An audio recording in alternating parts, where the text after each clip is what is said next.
Hello students, welcome to TISNET Prep. As you all know that interviews for TISS have started. I know all of you guys are nervous, excited, थोड़ा सा डर भी है, सब कुछ बहुत mixed feelings हैं. So here we are with this video so that we as teachers are able to give you last minute tips for your interview at TISS. So सबसे पहले सबसे ज़्यादा इम्पॉर्टेंट टिप वो आप लोगों को पहली बार देख रहे होंगे, it's how you present yourself. Dress smartly होना है, आपको एकदम स्मार्टली ड्रेसअप होके जाइएगा, अच्छे से वेल लिट रूम में बैठिएगा, ऑडियो अपनी चेक कर लीजिएगा if your audio is clear और not, because whatever you say if your audio is not clear the whole impact of the extempore and the interview gets lost. Doesn't matter how well you perform, if the interview panel is not able to hear what you're saying, then it will make no difference. तो इसीलिए बहुत important है आप लोग check करिएगा कि आपका audio अच्छे से वर्क कर रहा है, आप लोग स्मार्टली ड्रेस हो, वेल लिट रूम में आप लोग बैठे हुए हो, because it does not create a good impression कि आप अंधेरे में बैठ के इंटरव्यू दे रहे हो. तो these are some basic hygiene checks which you have to do before the interview. Second would be अपना जो सबसे पहले सब कोर्सेज में अभी हमने देखा भी कुछ interview experiences.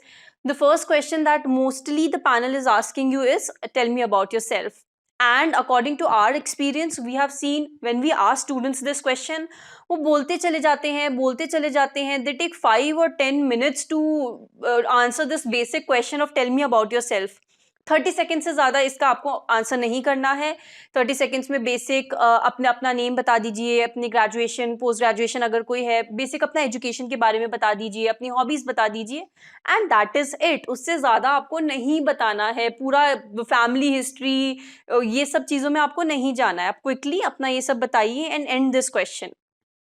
Third very important thing would be कि जब आपसे पैनल कुछ बोल रहा है and if the panel cuts you in between and if the panel does not agree with you and वो इंटरव्यू के प्रोसेस में ही आपको कुछ फीडबैक देते हैं, so you don't have to fight with the panel. You have to very graciously accept whatever they are saying. आपको politely बात करनी है पैनल से, रिस्पेक्टफुली बात करनी है पैनल से, because it really does not matter how good a candidate you are. If you start arguing with the panel that no what you are saying is wrong, I don't agree with what you are saying, वो बहुत ही poor impression show करता है. And panel would not want such students to sit in the classroom, because ultimately वो आपके वही professors हैं जो वहाँ पे जाके कॉलेज में आपको पढ़ाएंगे, तो वो नहीं चाहेंगे ऐसे बच्चे उनके क्लासरूम में हो. तो पैनल से आर्ग्यू मत कीजिएगा. Next important thing would be don't lie to the panel. If you don't know answer to a particular question, just say I don't know the answer to it.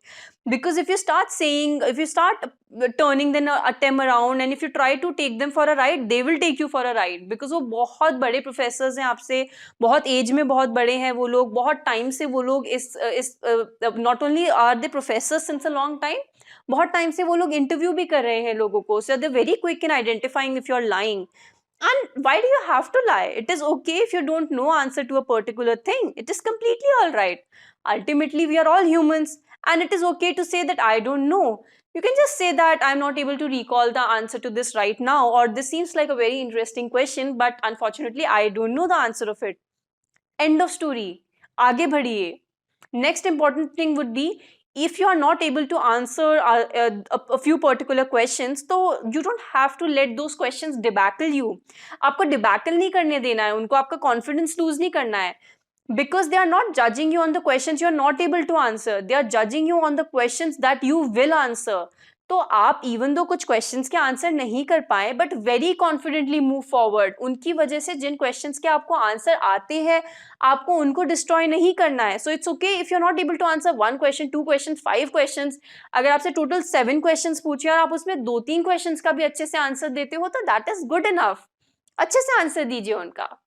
उसके बाद में another important thing would B, last minute में आपको एक दिन interview से पहले क्या करना है. You have to sleep well, because if you don't sleep well your cognitive faculties will not work well. आपने जितना पढ़ा है आप उसको भी अच्छे से नहीं परफॉर्म कर पाओगे. So you have to sleep well. एक दिन पहले इंटरव्यू से कुछ अल्टीमेटली आपको अपने आप को इतना ज़्यादा एंगेज इसमें नहीं करके रखना है कि मैं ये भी पढ़ लूँ वो भी पढ़ लूँ, बिकॉज आप कितना भी पढ़ लो there will be things that you will not be able to study. तो इतना ज़्यादा इसमें एंगेज मत होइए, एक दिन पहले रिलैक्स कीजिए. You can go for a walk, you can talk to your parents और anyone you like talking to, जिससे आपको थोड़ा रिलैक्स्ड और काम फील हो. वो कीजिए, अच्छे से सोइए, सुबह उठिए, अच्छे से ड्रेसअप होइए इंटरव्यू के लिए, and take this interview experience to be a fun experience. Because ज़रूरी नहीं है वो आपसे सिर्फ पढ़ाई के बारे में या जिस कोर्स के लिए आपने अप्लाई किया उसके बहुत टेक्निकल चीज़ें पूछेंगे. They may ask you a lot of fun things as well. Because we remember one of the candidates we were talking to recently who had his interview done, he had mentioned in his draft कि उन्हें fiction अच्छा लगता है, तो उनसे 5-10 minute तो game of thrones के बारे में ही बात हुई है. तो अपने draft को अच्छे से देख लीजिएगा. And lastly, the most important thing is have trust in yourself. Remain confident in the interview. क्योंकि just imagine if you have 5 things to speak in your extempore and the other candidate also has 5 things to speak in his extempore, but you are not able to put across whatever you know because you are very nervous. आपको लग रहा है आपको जज करेंगे, आपको अच्छे से स्टैमर कर रहे हैं, फ्लट कर रहे हैं, बोल ही नहीं पा रहे हैं वो सब चीज़ें अच्छे से. And whereas the other candidate who also knows 5 things, he or she may be able to put it across very well. Confidently वो बोल पाएंगे. So that will make a difference. How do you think they pin point candidates and give marks when ultimately सब लोग उसी range में होते हैं, सब वही पढ़ के आ रहे हैं. It's about how you present. Extempore in interview is about how you present what you already know. जो भी आपको अब तक आता है आप अच्छे से पढ़िए उसे और कॉन्फिडेंटली प्रेजेंट कीजिए. And last, I would just quickly add one more thing, and that would be they generally ask you, have you gone through the course curriculum of our website? अपने कोर्स का, अपने जिस भी course का आप apply कर रहे हैं, आप TISS की वेबसाइट पे जाइए, उनका कोर्स करिकुलम देखिए. Because at times they also ask you कि आपको पता है कौन से पेपर्स हैं, what are the papers will you be studying, आपको नेम पता है क्या उन पेपर्स के. तो एक बार उन पेपर्स के नेम देख लीजिए, 2-3 पेपर्स के नेम को याद कर लीजिए ताकि आप बता पाएं कि yes these are the papers that I know that I will be studying when I go on there. Because that shows how passionate you are regarding the course, how much you are interested in getting into the course. Be convinced that you are going to get into the course and you're worthy enough to get into the course. Because only when you are confident and you are convinced yourself will you be able to convince the panel. So these were just some of the quick tips before the interview. I hope you like them and best of luck. Thank you.